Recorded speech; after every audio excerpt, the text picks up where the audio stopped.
Hey guys, tonight we stand barefoot in warm mud as moonlight glints off slow-moving water. The kind that looks calm until you realize it can bury villages and feed empires at the same time. And yes, you probably won't survive this landscape without learning its rules first. So, before you get comfortable, take a moment to like the video and subscribe, but only if you genuinely enjoy what I do here. Drop your location and local time in the comments, because somewhere, someone else is listening while rain hits a roof just like this. Now, dim the lights. Maybe turn on a fan for that soft background hum, and let's ease into tonight's journey together. You are on Java, and the island breathes water. It exhales it from clouds that pile up every afternoon like lazy mountains.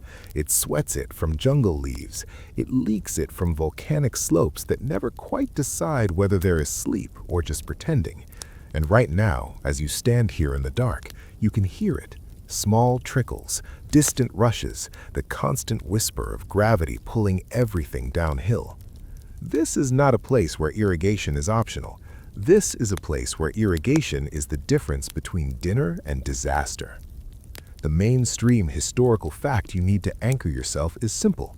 Java is one of the most volcanically active and rain-soaked islands on Earth, with soils so fertile they can grow rice 2 or even 3 times a year if the water is managed correctly.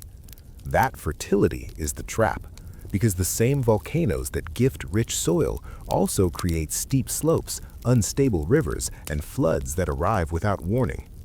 You don't tame this island by force, you negotiate with it. Every season, every storm, every harvest. You start to notice the slopes first. They are everywhere, subtle but relentless, like the island is permanently leaning forward, eager to spill everything into the sea. Rain falls hard here, sheets of it, warm and heavy, and if you let it go wild, it takes soil, seeds, houses, and sometimes entire families with it. So, ancient Javanese farmers do the only thing that makes sense. They cut the island into steps. They turn gravity from an enemy into a coworker. The terraces look peaceful now, like green staircases glowing under starlight, but you can feel the labor hidden in them. Every flat ledge you see is an argument settled, a boundary agreed, a channel maintained. Historians still argue whether the first terraces were built primarily to control erosion or to maximize water sharing, but standing here, knee-deep in mud, you realize the question is almost meaningless. On Java, those are the same thing. You bend down and run your fingers through the soil. It's cool, soft, and sticky, and it smells faintly sweet, like life being composted in real time. This mud is volcanic ash, broken down by centuries of rain and roots and microbes. It's absurdly fertile. A quirky but very real tidbit. Early European visitors thought the soil was so rich because Javanese farmers must be adding secret fertilizers, when in reality, the volcanoes were doing the work for free. Nature, apparently, was the original unpaid intern. But fertile soil without water timing is useless. Too much water and rice drowns. Too little and it sulks, turns yellow, and dies. This is where the real story begins. Not with kings or temples or laws, but with ordinary people staring at rain clouds and asking the same question every year. When do we open the gates? You follow a narrow path between paddies. Water slides past your ankles, perfectly level, barely moving, as if it's been instructed to behave. And, in a way, it has. Somewhere upstream, unseen in the dark, a small diversion splits a stream. One finger of water goes left, another right, each at a measured pace. No pumps, no wheels, just gravity, angles, and experience passed down like bedtime stories that could keep you alive. The earliest irrigation here doesn't come from a grand plan. It comes from copying what works. One family cuts a small channel, another copies it, a third notices a flaw and adjusts.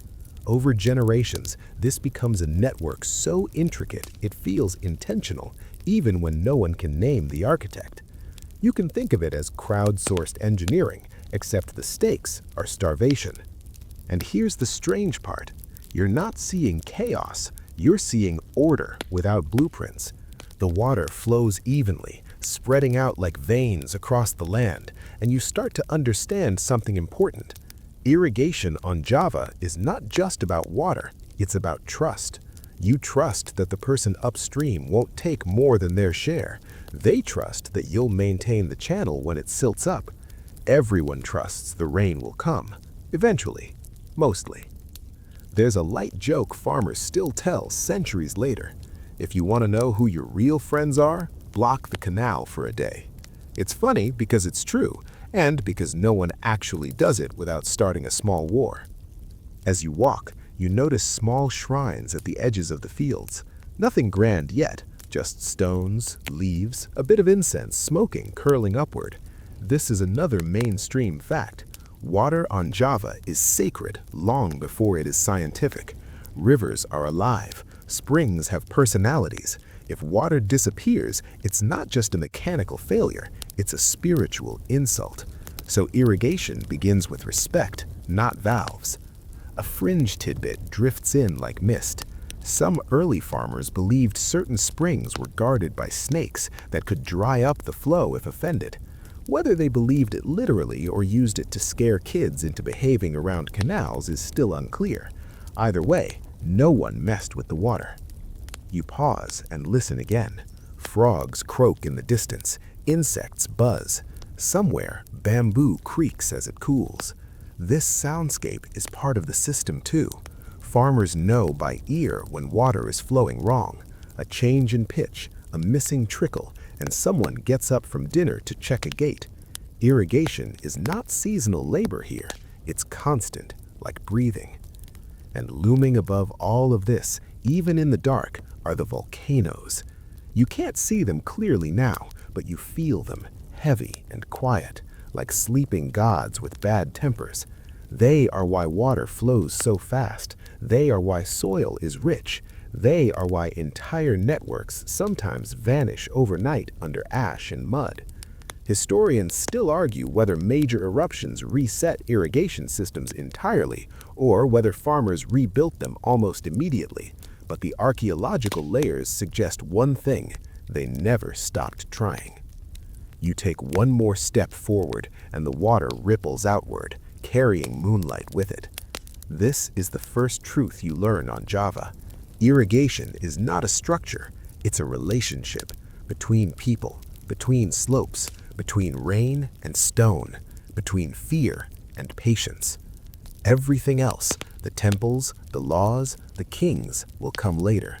For now, you're just standing in mud, learning not to drown.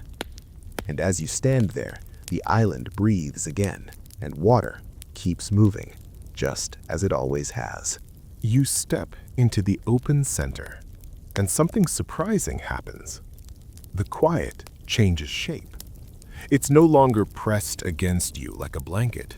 It opens, it spreads, it breathes. This is the courtyard itself, the yuan.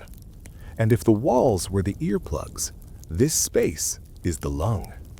Sound doesn't die here, it dissolves. The air is wide enough to hold it and deep enough to let it fall harmlessly to the ground. You stand on stone warmed by old sunlight, and above you, the sky finally reveals itself in full. A square of blue framed by roof lines like a deliberate painting. This is not a yard in the casual sense. It's an architectural instrument tuned to quiet. Every dimension matters. Too narrow and sound bounces. Too wide and wind howls. The proportions you're standing in were refined over centuries, adjusted family by family, dynasty by dynasty, until they reached this calm equilibrium. Mainstream historical fact: the courtyard was the organizing unit of Chinese domestic architecture from at least the Zhou dynasty onward, and its proportions followed ritual and practical rules laid out in early texts like the Caogangji, an ancient design manual. The goal wasn't beauty alone, it was balance. Between light and shade, sound and silence, openness, and enclosure. You're standing in the compromise. And you feel it. The quiet here isn't absolute. Birds pass overhead, leaves whisper. Somewhere, faintly, someone sets down a cup. But the sounds don't collide. They float. They have room. Here's a quirky tidbit. Acoustic experiments done in preserved Sihayuan homes show that sound pressure drops more quickly in the open courtyard than in enclosed rooms, even though you'd expect the opposite. The reason is vertical escape. Sound rises and dissipates instead of ricocheting. The sky is the ultimate soundproofing. You tilt your head back and listen. It's different listening upward. Your ears relax. You don't brace for impact. Historians still argue whether ancient builders understood this physics explicitly or simply observed the effect and repeated what worked. Either way, the courtyard became a soft bowl that held light but let noise slip away. And here's your first light joke of the section.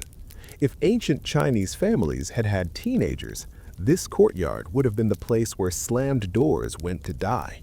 No echo, no drama, just the sound fading into the heavens like a disappointed sigh. You walk slowly across the stones and notice how your footsteps sound smaller here than they did near the walls. The open space breaks the rhythm. There's no corridor to amplify your stride. You instinctively slow down. Again, the architecture wins.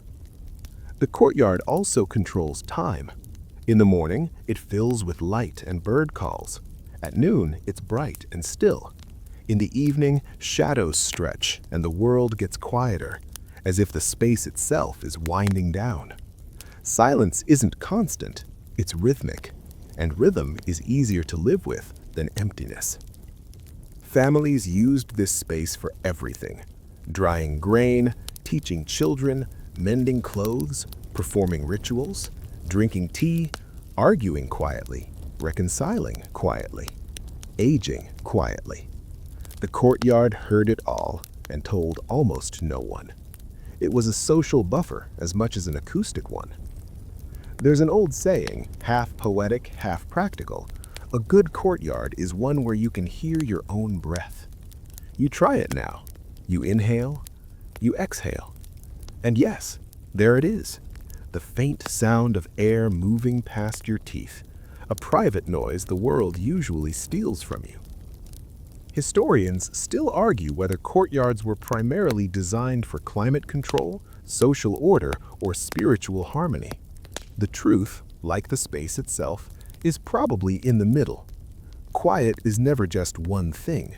It's a byproduct of many intentions overlapping until silence becomes the easiest outcome. You notice the drains along the edges of the stones, shallow grooves that carry rainwater away.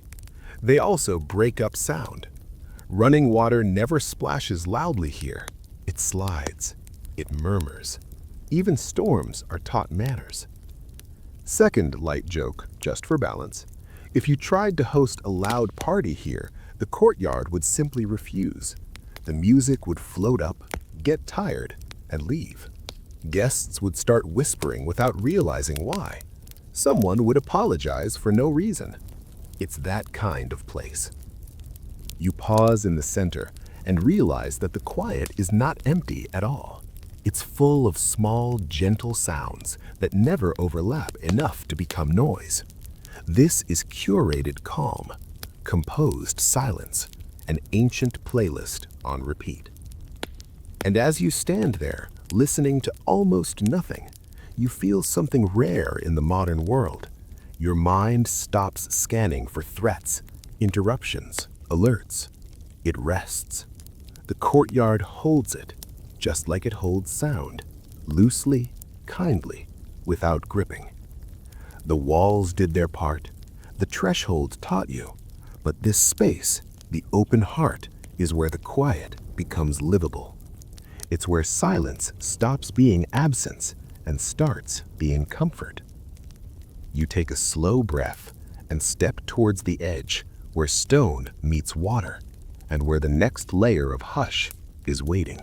The water you follow now no longer feels anonymous.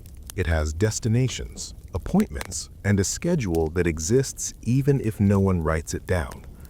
As the terrain tightens and the valley narrows, you begin to see structures that feel different from the simple stones and planks upstream. These are deliberate, these are permanent, and they tell you something important has changed. You arrive at a temple, but not the kind that reaches for the sky. This one hugs the earth. Moss clings to its stones, water slips through its courtyards, and every wall seems designed to guide flow rather than block it. You can hear the water before you see it, running under steps, past shrines, through carved channels that glow dark with age. This is where irrigation becomes organized without becoming owned. A mainstream historical fact anchors this moment. By the first millennium CE, Java develops water temples that function as coordination centers for irrigation, linking multiple villages into a single synchronized system. These temples are not just religious sites, they are hydraulic hubs. Priests here do not only pray, they schedule water. You watch them move calmly, checking flows, adjusting small gates, marking changes in water level with quiet gestures. No one raises their voice, no one rushes. The authority here is subtle, built on trust and continuity rather than force. Farmers upstream and downstream accept the temple's timing because it works. Crops survive, conflicts decrease, the fields stay green. Historians still argue whether these priests were spiritual leaders who happened to manage water or engineers who wrapped their authority in religion, but the outcome is the same. The temple becomes the calendar. Planting dates, flooding periods, and draining times are announced through ritual rather than orders, and because they are sacred, they are followed. You step into a courtyard where water splits into 3 channels, each leading to a different valley. Offerings sit beside the junction, refreshed daily. This is not decoration. This is a warning. This point matters. Get it wrong, and hundreds of people feel it within days. The temple keeps memory alive by turning maintenance into ritual. A quirky tidbit slips in here. Some water temples used bells or drums to mark changes in irrigation phases, the sound carrying further than messengers could walk. When the sound changed, people knew to open or close gates. It was ancient broadcast technology, powered by faith and acoustics. You notice how the temple never claims ownership of the water. It claims responsibility. That distinction matters. The priests don't take more water, they take blame when things go wrong. And because they live beside the canals, because floods hit them too, their decisions are trusted. Authority flows in both directions, just like the water. As you walk through the temple complex, you realize how carefully it's placed. Always at a junction, always where streams meet, always where timing matters most. These are control points, but they're hidden in plain sight, behind incense smoke and stone carvings. Power disguised as devotion lasts longer. The system expands now. Villages that once managed water independently are tied together. Schedules must be aligned. Planting must be synchronized. A single missed gate can throw off a whole valley. The temple becomes the mediator, smoothing disagreements before they become fights. Ritual replaces argument. Timing replaces negotiation. There's a light joke whispered by a farmer as you leave. If the priest is late, the rice will complain first. It gets a small laugh because it's true. Water keeps everyone honest. By evening, the temple quiets. Water still runs, unchanged, indifferent to prayer and silence alike. But the system now has a heart, a place where decisions concentrate and then disperse. You follow a channel downstream, feeling the flow steady and even, and you understand that irrigation has crossed a threshold. It is no longer just cooperation, it is coordination. And once coordination exists, power will always come looking for it. The water, patient as ever, keeps moving, unaware of the attention it's about to attract. The water leaving the temple feels calmer, as if it has been reassured. It flows into channels that are longer now, straighter, more deliberate, and you can see the difference immediately. Upstream, water wandered. Here, it is guided, not forced, not rushed, but persuaded to go exactly where human hands have decided it should. You walk beside a canal that hugs the hillside, carved so precisely that it almost disappears into the slope. This is not quick work. This is patience turned into landscape. Every meter has been cut with tools that would look laughably small to modern eyes, yet the result is a channel that holds water at just the right depth, angle, and speed. Too steep, and it erodes. Too flat, and it stagnates. Get it right, and it works for centuries. An ancient Javanese historical fact anchors this moment. Ancient Javanese irrigation canals were engineered to use gravity alone, relying on careful gradients rather than dams or machines. Builders used water itself as their measuring tool, adjusting the slope until flow became steady. If water ran too fast, they reshaped the earth. If it slowed, they shaved it again. The canal taught them how to build it. You stop and watch as someone repairs a section of wall. Mud is pressed into place by hand, smoothed with the palm, reinforced with woven bamboo. No cement, no mortar, and yet it holds. That's intentional. When floods come, and they always do, the canal is meant to fail gently, not catastrophically. A soft break can be repaired in hours. A rigid wall would collapse everything downstream.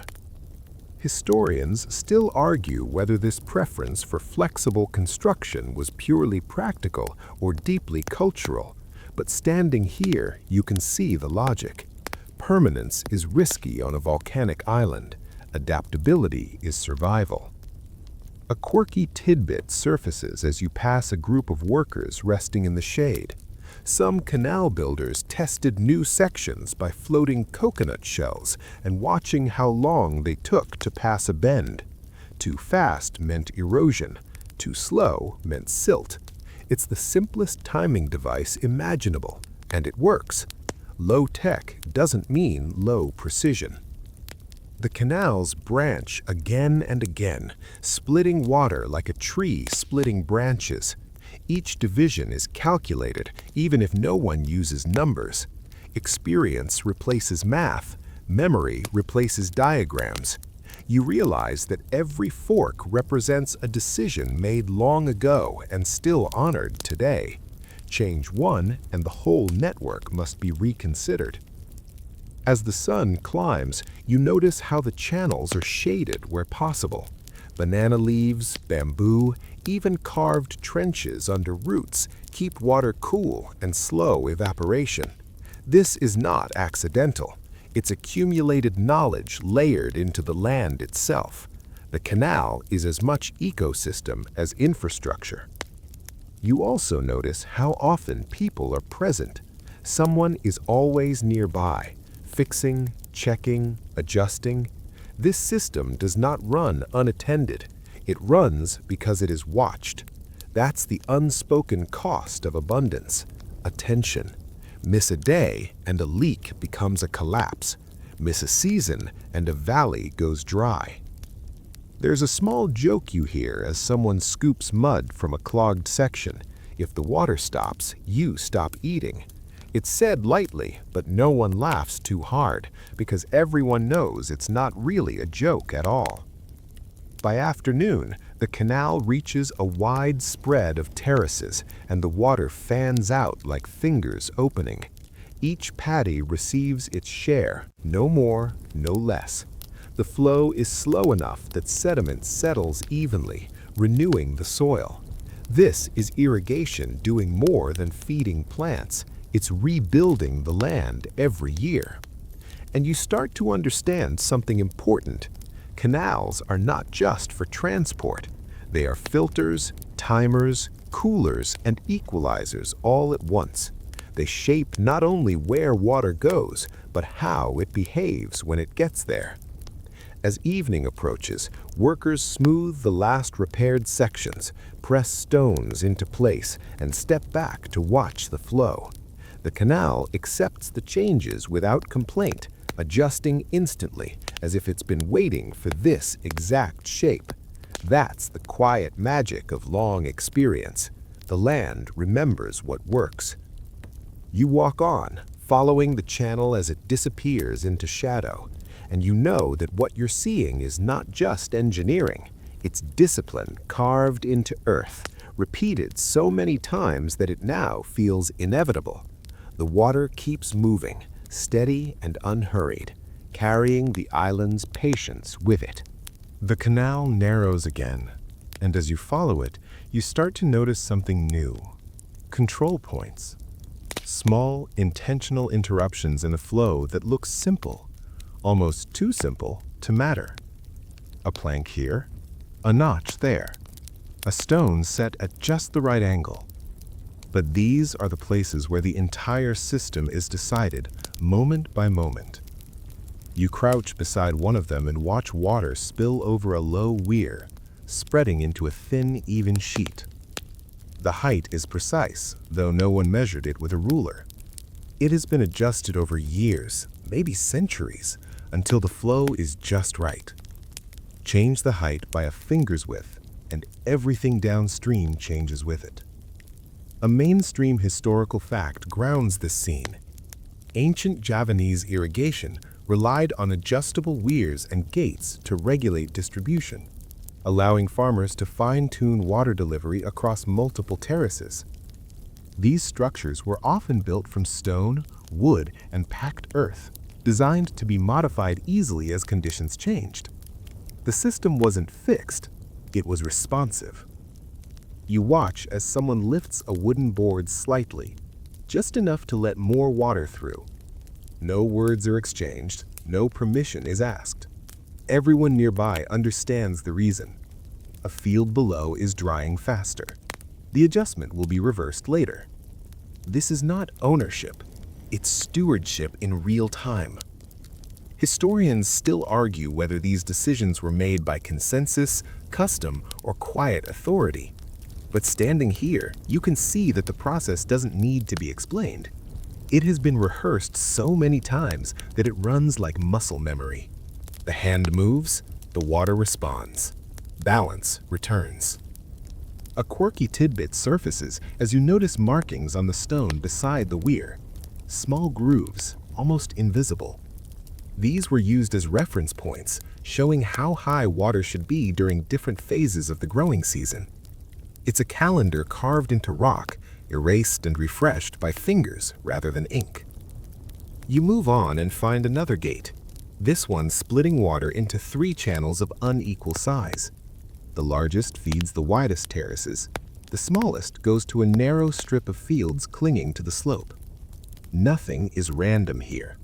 The proportions reflect land area, soil type, and sun exposure. Mathematics exists here, just not written in numbers. By midday, the sun heats the stone and wood, and the smell of wet earth rises. Water continues to slide, spill, and settle, never still, never wild. You begin to realize that these gates are conversations with gravity. Open a little, close a little, listen to what happens next. It's engineering as dialogue. There's a quiet joke you hear as 2 farmers adjust a gate together. The water always wants more. It's said with a smile because it's true. Left alone, water will take everything downhill. These structures are not fighting nature, they're negotiating with it.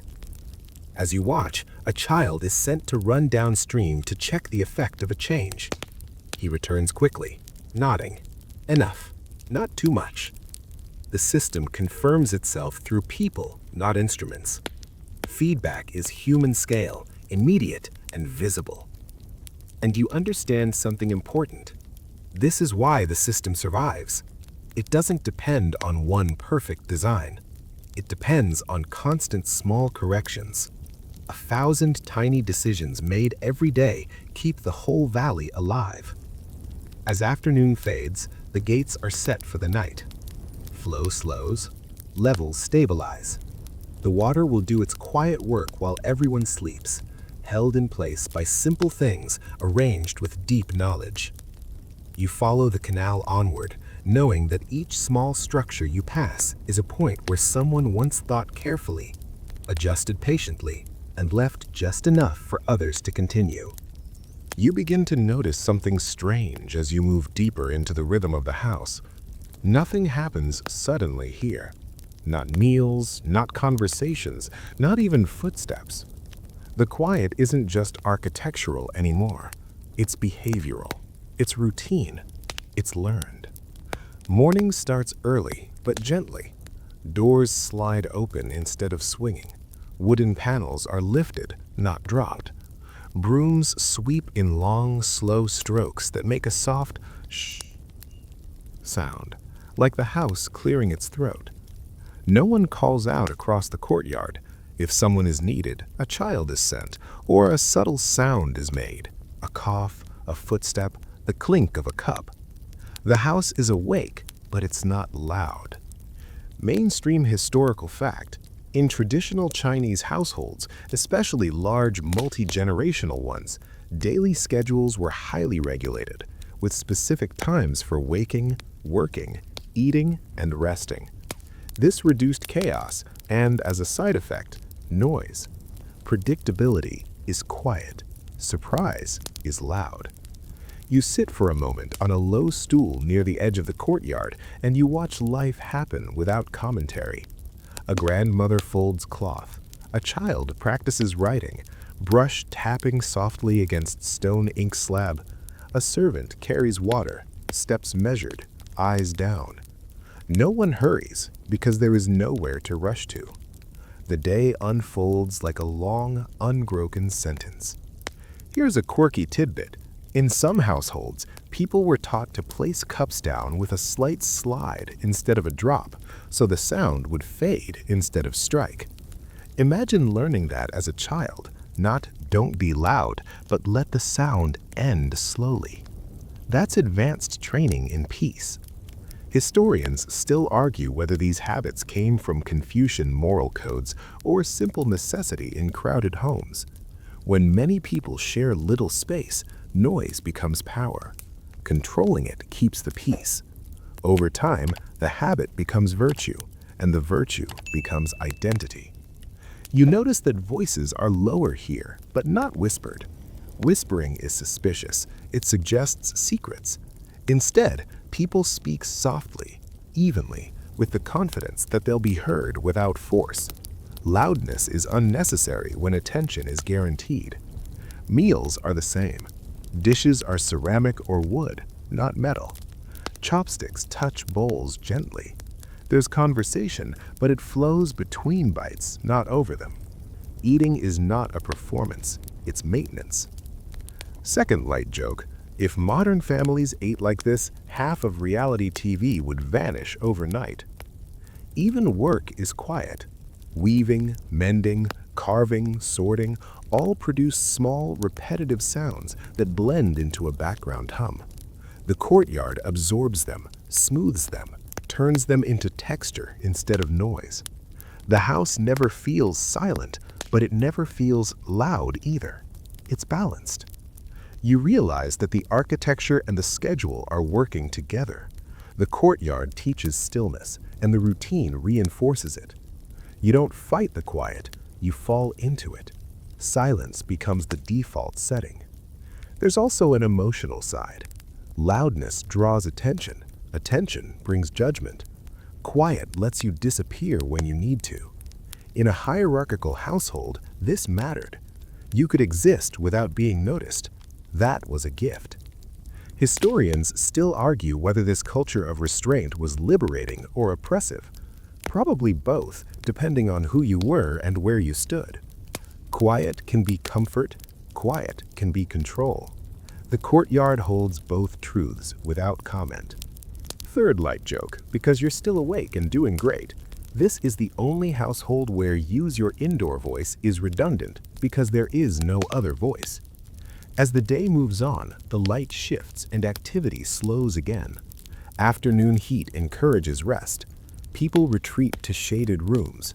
The courtyard empties and the quiet deepens, not because rules demand it, but because the rhythm says it's time. You stand, stretch, and realize that the quiet here isn't fragile. It's supported by habit, by expectation, by generations of repetition. Architecture started the lesson, routine finished it. And beyond routine lies belief, ideas about who you should be, how you should act, and why silence might make you a better person at all. You move toward the inner hall, where the quiet stops being practical and starts being moral. By now, you've learned to read the water the way others read faces. And that's when you start to notice something else running alongside the canals. Rules. Not written rules, not posted rules, but rules that exist in shared memory, enforced by habit and quiet pressure. This is where irrigation turns into law without ever calling itself law. You watch a farmer close a gate that isn't his. No one stops him. No one questions him. He's doing it because it's time, and everyone knows it.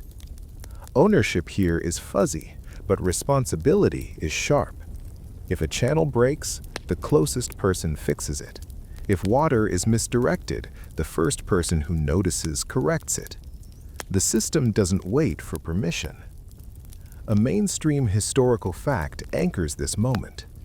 Irrigation communities on Java operated through customary law, later called adat, a set of shared rules passed orally that governed water use, maintenance, and conflict resolution.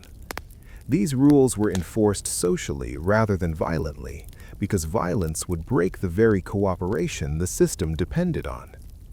You see how this works in practice. A farmer takes too much water upstream and downstream fields dry. By evening, everyone knows. By morning, the offender is repairing channels alone, while others happen to walk by and watch. No punishment is announced, no fine is collected. Shame does the work. Historians still argue whether this kind of enforcement was more effective than formal authority. But here, in the fields, the result is obvious. The system keeps working, and no one needs soldiers to make it happen. A quirky tidbit drifts into your awareness. Some villages used storytelling as a legal record. Tales about greedy farmers, lazy gatekeepers, or selfish families were told and retold, slowly becoming warnings wrapped in entertainment. If your ancestor starred in a bad story, you behaved better, because everyone remembered. You walk past a group repairing a collapsed bank. No one asked who should do it, they just showed up. Labor is not assigned, it's expected. The unspoken rule is simple. You take water, you take responsibility. And because everyone takes water, everyone works. There's a light joke shared while mud is packed into place. The canal has many eyes. It earns a few smiles, but everyone keeps working, because the joke is also a reminder. You are always being watched, not by a person, but by consequences. Disputes still happen. Water is precious, and tempers flare when fields suffer. But conflicts are settled quickly, often at the temple, often with ritual instead of argument. A shared meal, a shared offering, a shared repair. The solution is always to restore flow, not to assign blame. The goal is continuity, not justice. As the day ends, you realize that irrigation has created a quiet legal system stronger than written law. It is enforced by need, reinforced by belief, and maintained by visibility. Everyone can see what happens when the rules break, and no one wants to be the reason the valley goes dry. You follow the water again as it slips past another junction, steady and obedient, carrying with it not just nutrients, but an entire social order built on fairness, attention, and the constant knowledge that survival here is a shared project. The water feels purposeful now. moving through the valley like a plan unfolding. You've seen how it feeds rice, sets time, and enforces fairness.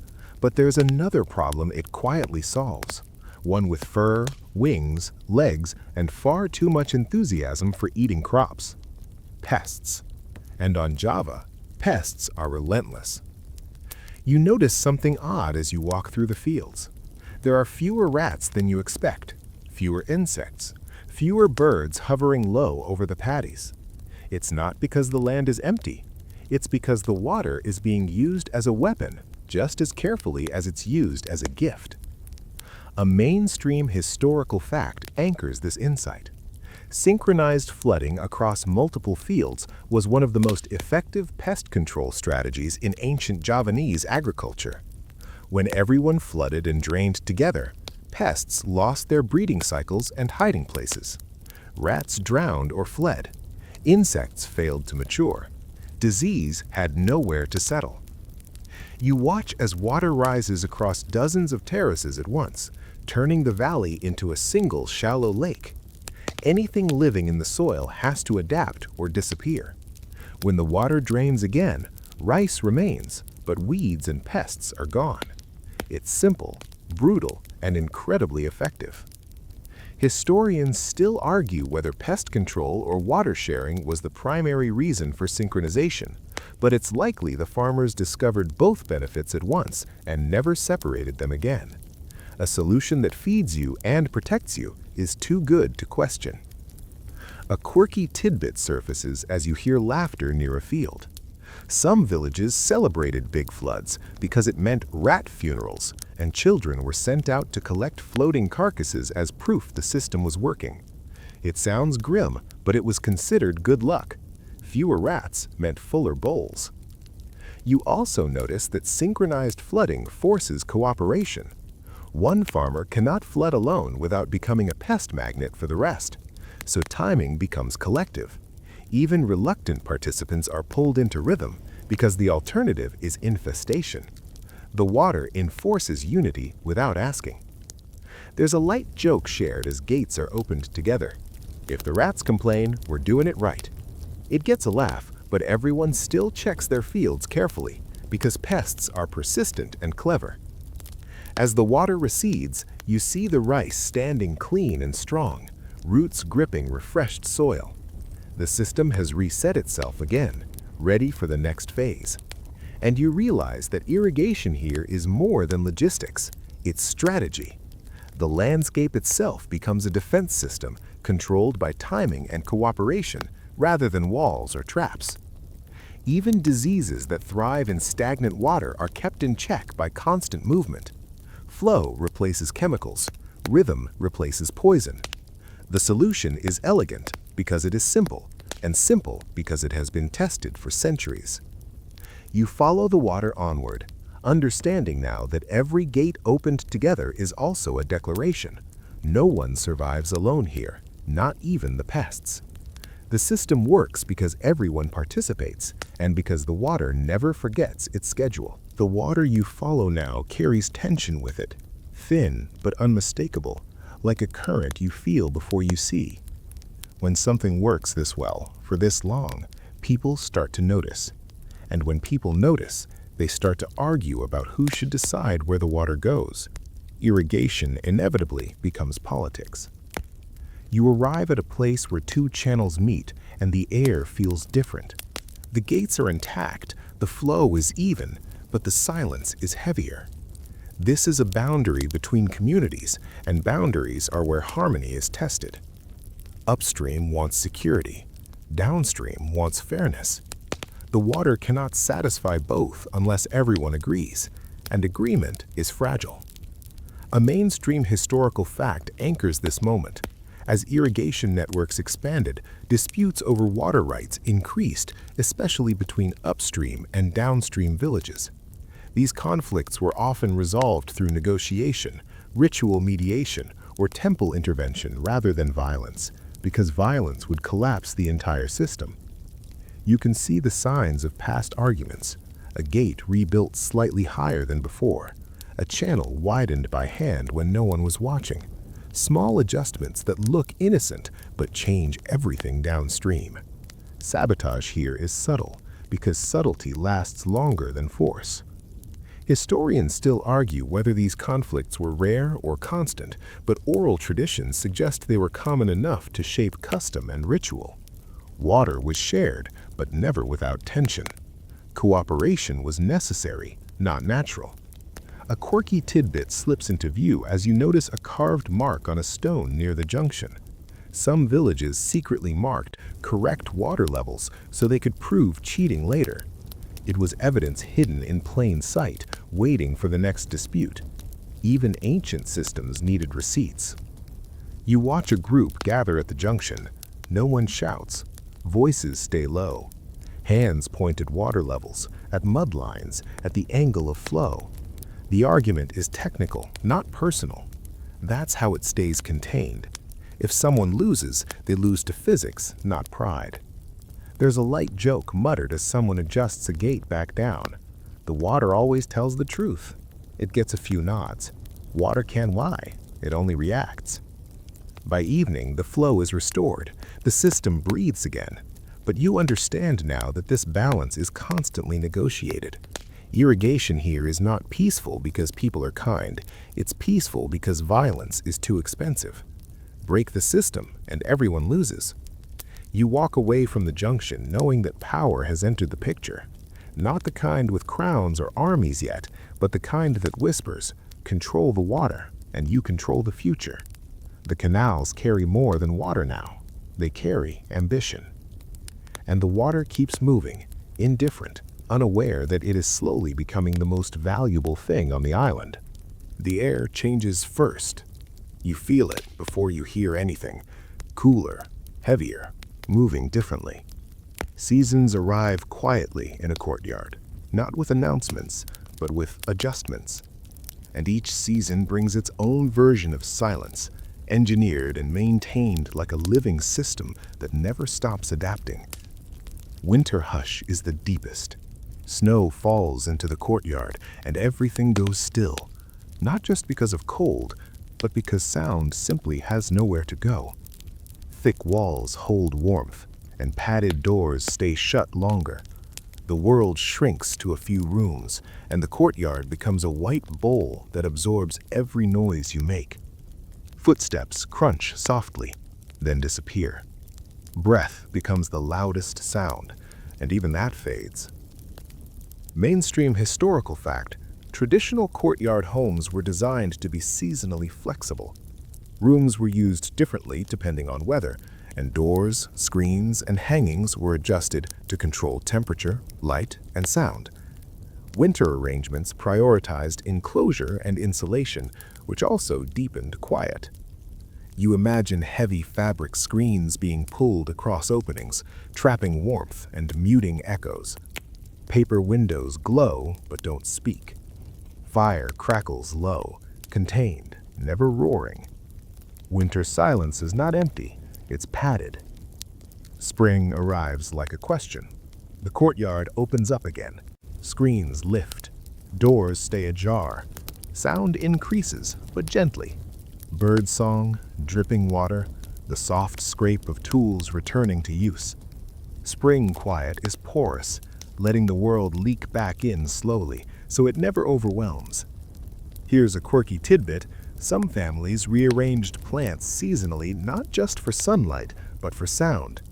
Denser growth was encouraged in windy months, lighter arrangements in calm ones. Gardening as acoustic tuning. Historians still argue whether these seasonal adjustments were formalized or simply learned over generations through trial and error. Either way, the courtyard becomes an instrument that's retuned 4 times a year. Summer quiet is the most delicate. Heat makes people restless, and restlessness makes noise, so the house adapts. Bamboo blinds are lowered, breaking light and wind into softer pieces. Water is used more, rinsing floors, filling channels, cooling air. Movement slows to match the temperature. Voices drop because energy is expensive. Second light joke: ancient Chinese summers invented the concept of "don't talk unless it's worth sweating for." Nights stretch longer. People sit under the eaves, listening to insects hum like a natural lullaby. Even cicadas, as loud as they are, sound distant here, filtered through layers of leaves and roof and air. The courtyard doesn't silence them, it relocates them. Autumn is the season of balance.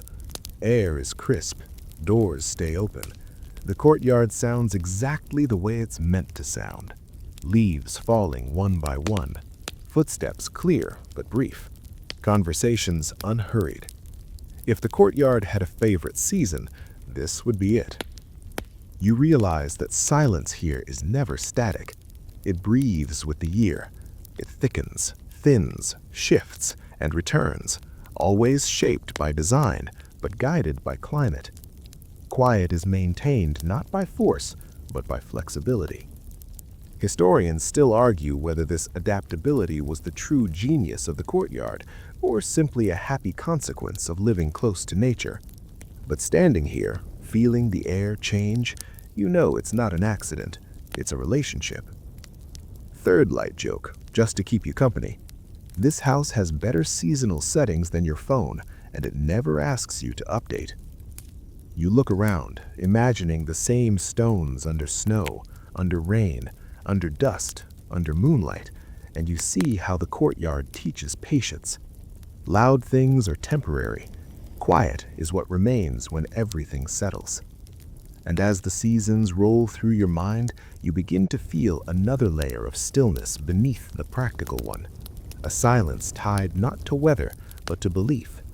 To invisible forces that were thought to move through this space, listening. You turn toward the center again, where the courtyard feels deepest, and step into the realm of spirits, balance, and intentional stillness.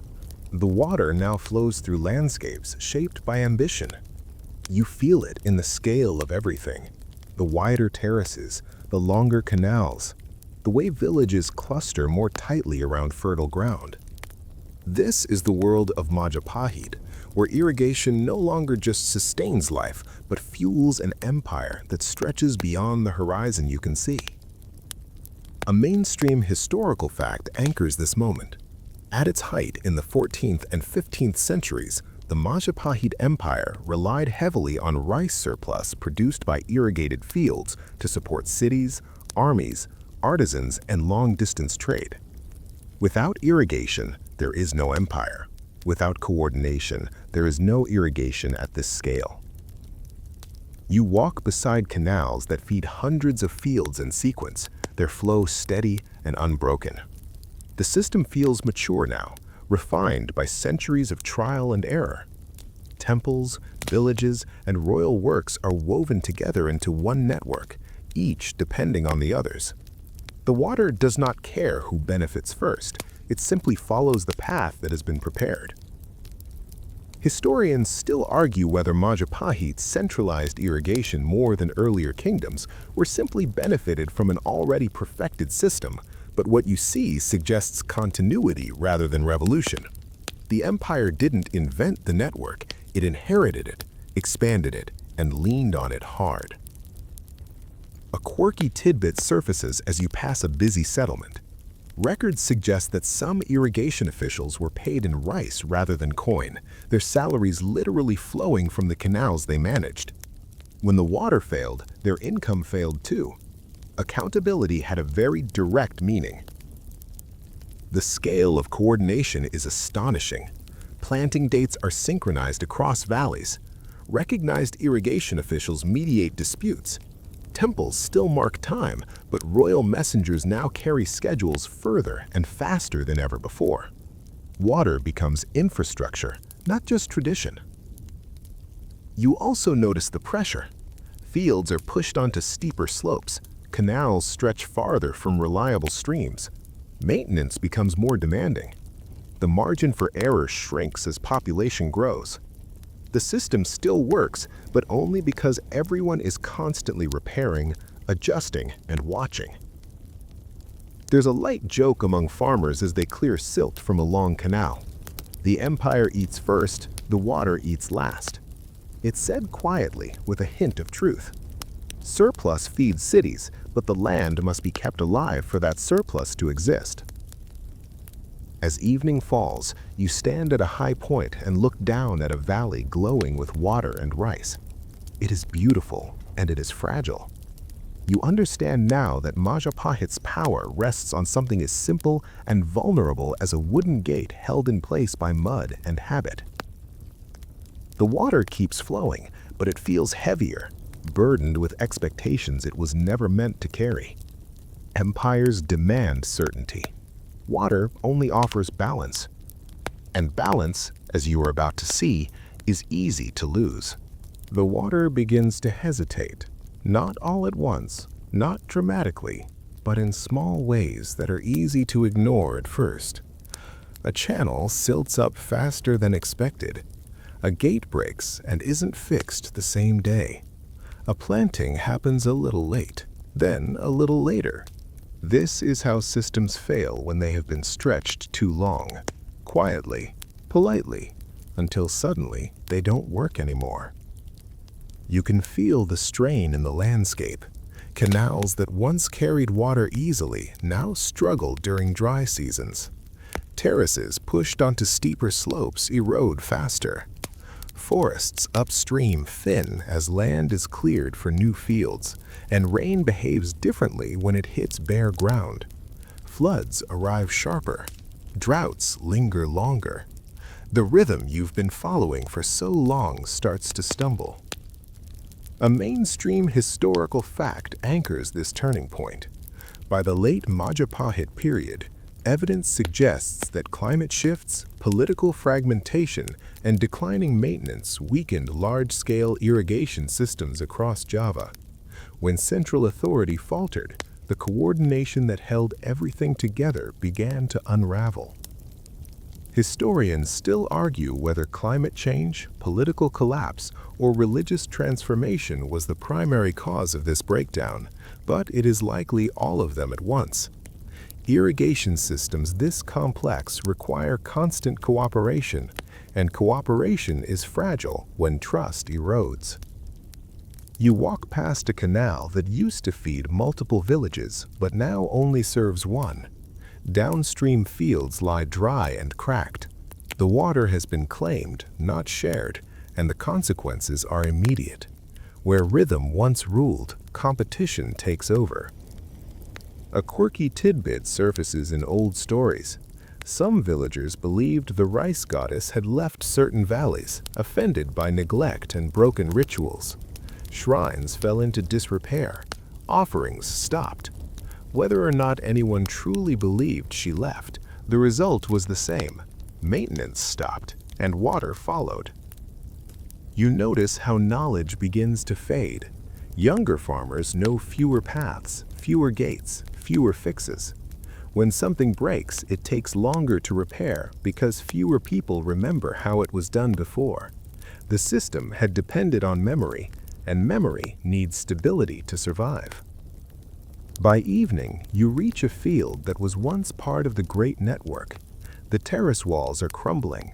Grass grows where rice once stood. The canal is still there, but water no longer reaches it. This is not destruction.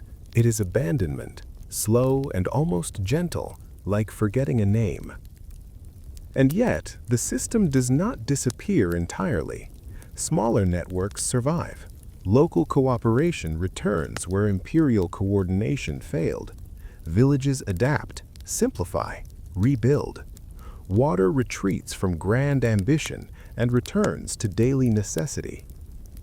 You follow a narrow stream that still feeds a handful of paddies, and you realize that collapse here is not an ending, it is a contraction. The water flows again where attention returns and stops where it doesn't. The island exhales, shedding excess, keeping only what can be cared for. And in that shedding, something old and resilient begins to reform, waiting for the next chapter to begin. The water you follow now carries strangers with it. New tools, new ideas, new rules that sound sensible when spoken aloud, but feel awkward in the mud. The canals are still here. The terraces still step down the hillsides, but the rhythm has been interrupted by people who believe they can make it faster, cleaner, more efficient, without fully understanding what they're touching. This is the colonial moment, when irrigation becomes a project rather than a relationship. A mainstream historical fact anchors this shift. Under Dutch colonial rule, large-scale irrigation reforms were introduced in Java during the 19th century, aiming to increase rice production for export and taxation. Engineers surveyed land, straightened canals, built permanent structures, and replaced local decision-making with centralized control.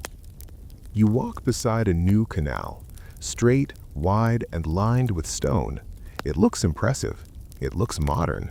It also cracks when the ground shifts, because volcanic soil moves and water does not forgive rigidity.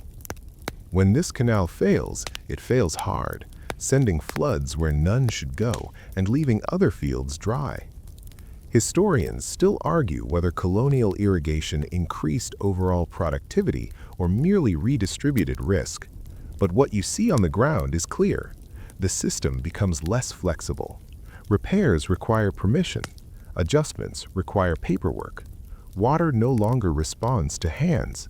It responds to offices. A quirky tidbit surfaces in records from this era. Some Dutch engineers were baffled by how often farmers ignored official channels and secretly repaired old ones at night, restoring the flow their own way. The old system never truly disappeared. It just went underground. You notice how temples lose influence. Schedules come from administrators instead of priests. Planting is ordered by calendar dates rather than water levels. The fields still grow rice, but the rhythm feels forced, like marching instead of walking. There's a light joke whispered among farmers as they patch a leak in an old canal. The paper doesn't get wet, so it doesn't care. It's said softly, because paper now has power. And yet, despite everything, the water adapts. Old channels still feed small fields. Villages still synchronize when they can. Knowledge survives in hands even when it is ignored in plans. The colonial system overlays the old one, but never fully replaces it because the land refuses to behave like a diagram. As evening comes, you stand where an old earthen canal meets a new stone one. The water splits, choosing both paths, feeding the past and the present at once. It is a reminder that systems built for control rarely outlast systems built for care. The water keeps moving, carrying memory forward, even when history tries to rewrite it. You stand in the center one last time, and the courtyard feels smaller now. Not because it's changed, but because you have. You're carrying all the quiet with you. The walls, the water, the plants, the roofs, the habits, the beliefs, the power, the loss. It's all layered inside your chest like sediment, settled but present. The noise of the world still exists beyond the gate. It always will. But the courtyard has done something irreversible. It has shown you that quiet can be made, that silence is not an accident, that calm is something people once built with their hands, their rules, their patience, and their refusal to rush. Mainstream historical fact. Many modern Chinese homes, even apartments, still echo courtyard principles. Central light wells, inward-facing rooms, buffered entries, proof that the idea of designed quiet never fully disappeared. It just changed shape. You notice how your own movements have slowed. You step more carefully. You breathe deeper. The courtyard is gone, but your body is still following its instructions. That's the real echo. Not sound bouncing off stone, but behavior bouncing through time. Here's a quirky tidbit to make you smile before we drift down. In some modern restorations, architects report that workers naturally begin speaking more softly after a few days on site, even with power tools nearby. The space retrains them without asking. Ancient quiet still works on modern nerves. Historians still argue whether the enduring calm of courtyards is psychological conditioning or architectural inevitability. But standing here, you don't care which is true. You just know it works. Third light joke, because we've come so far together. Turns out, the best noise-canceling tech was invented before electricity, and it runs entirely on vibes and bricks. You walk toward the gate, and for the first time, you don't dread the sound waiting outside. You know you can carry this hush with you, fold it into your day, summon it when things get too loud. The courtyard was never meant to trap silence, it was meant to teach it. And now, as the light softens and the edges of the space blur, the quiet stops being something you hear and becomes something you feel, steady, warm, and slow, like a hand resting on your back. The stones cool beneath your feet, and the air grows heavier with night. Sounds stretch farther apart now, as if even time is learning to whisper. The courtyard fades, but it doesn't disappear. It dissolves gently, the way breath leaves your body when you stop trying to control it. You don't need to remember every wall, every plant, every roofline. Your nervous system already has. It knows how to lower its shoulders. It knows how to slow the mind. It knows that silence can be built and rebuilt and visited whenever you need it. Let the last images soften. The gate closes, not loudly, not finally, just enough to keep the calm from drifting away. The water still moves, the leaves still breathe, the stones still hold the day's warmth. And you, finally, don't need to do anything at all. Just rest there for a moment longer. Let the quiet stretch. Let it blur. Let it become sleep.